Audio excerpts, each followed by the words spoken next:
Good morning. Welcome back to Wicked Wise. I hope everybody had a great holiday. We're going to start where we left off, which is number 53. A law repugnant to the Constitution is void, and that courts, as well as other departments, are bound by that instrument. So no matter what, when they tell you the Constitution doesn't apply, that's BS. And I'll put, again, every case that I read in the description below. Some defendants argue that any act of a judicial nature entitles a judge to absolute immunity. But in the jurisdictional vacuum, that is obscene of all jurisdictions. The second prong necessary to absolute immunity is missing. Where there is no jurisdiction, there can be no discretion for discretion in the jurisdiction. The claim and exercise of a constitutional right cannot be converted into a crime. A denial of them would be a denial of the due process law. So remember, they'll tell you that they're not violating your rights, right? But they are violating your rights. Hence, the act of filing a suit against a government entity, respondents have to exercise the right to exercise the right to petition, and this invokes constitutional protection. The right to petition for redress of grievances is among the most precious of the liberties safeguarded by the Bill of Rights. It was not an accident or coincidence that the rights of freedom of speech and press were coupled with the rights of the people to peacefully assemble and petition for redress of grievances. A judge must be acting within its jurisdiction as to subject matter, and a person who is entitled to immunity from civil action for his acts. If there is a state deprivation of right secured by a federal statute, which is 42 U.S.C. 1983, provides a remedy, cause for action, is a remedy for cause for action unless the state actor demonstrates by expressed provision or other specified evidence from the statute itself that Congress intended to foreclose such private enforcement.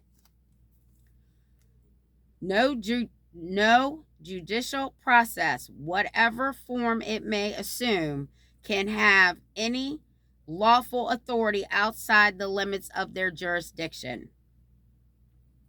It has been said that clear violations of law on searching and the result of such action without evidence when evidence is required, or making a decision contrary to the evidence, are just as much as a judicial error as it is a failure to take proper steps to acquire jurisdiction at the beginning of the proceedings. The essential element of due process of law are notice and opportunity to be heard, and the right to defend an orderly proceeding. We all know CPS don't do that. No woman or man in this country is so high that he or she is above the law. No officer of the law may set that law at defense with impunity. All the officers of the government, from the highest to the lowest, are creatures of the law, and they are bound by it. That means from the highest judge to the lowest bum in the street, nobody's above the law, and I keep telling you all that. Purpose of statute that mandates that any person who, under the color of law, subject it another to deprivation of his constitutional rights would be liable for personal injury. Party in action in law is not to abolish communities available.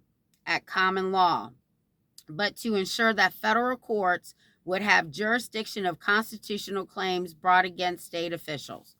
That means you can file injunctions on judges, on prosecutors, anybody who's a state actor. Look up the state actor doctrine. It's called state actor doctrine. Look it up. They're all state actors. By law, a judge is a state officer. The judge then acts not as a judge, but as a private person in his person. When a judge acts as a trespasser of the law, when a judge does not follow the law, the judge loses subject matter jurisdiction, and the judge's orders are not voidable,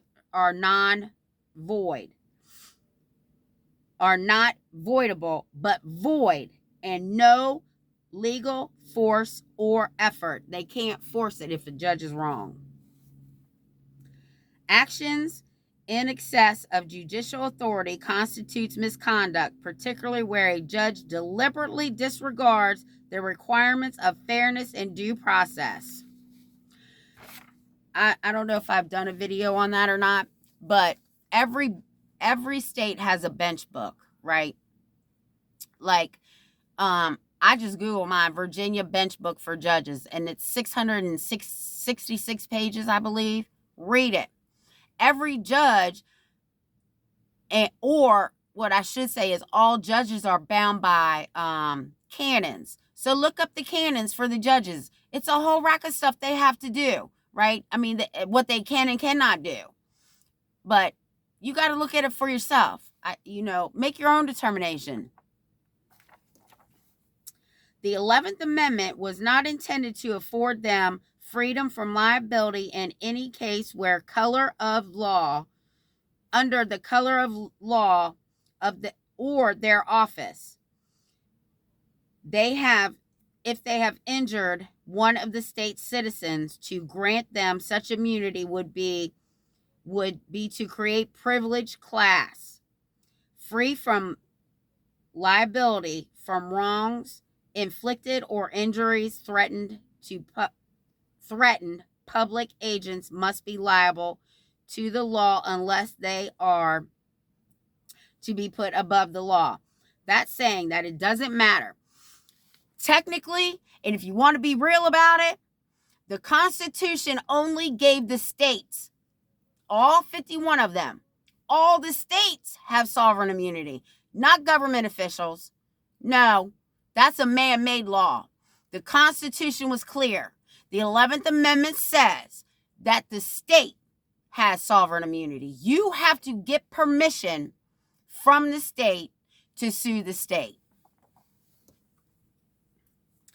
Not every action by a judge is an excuse of his or her judicial function, and it is not a judicial function for a judge to comment an intentional tort in the courthouse. When a judge acts as a trespasser of the law, when a judge does not follow the law, the judge loses subject matter. The purpose of the statute was to deter public officials from using their badge with their authority to violate people's rights.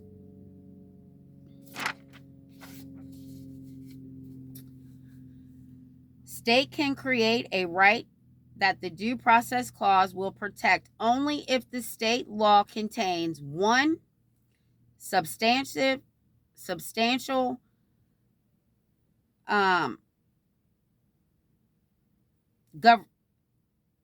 making decisions that are correct for people. Explicit mandatory language, specifically the outcome that must be reached in the substantive proceedings. In a majority, 6-3, the court held that everybody involved may be liable for inadequate training of employees, but only when the failure to train amounts to deliberate indifference to the constitutional rights of the people with whom the employees will interact. And we're going to stop there because I have to go to work. But when I pick back up, we're going to start on 73. So I'm going to put all the cases in the description. I want you to look them up for yourselves. Don't take my word for it. I mean, these cases have been heard and they've been decided on. If you go back and watch my video, stare decisis, I'm sorry. If you start saying that in court when some of these cases are brought up, that means these cases have already been ruled on and let the ruling stand. And they don't want to do that. They want to make up their own rules. And you can't do that. And with that, have a great day.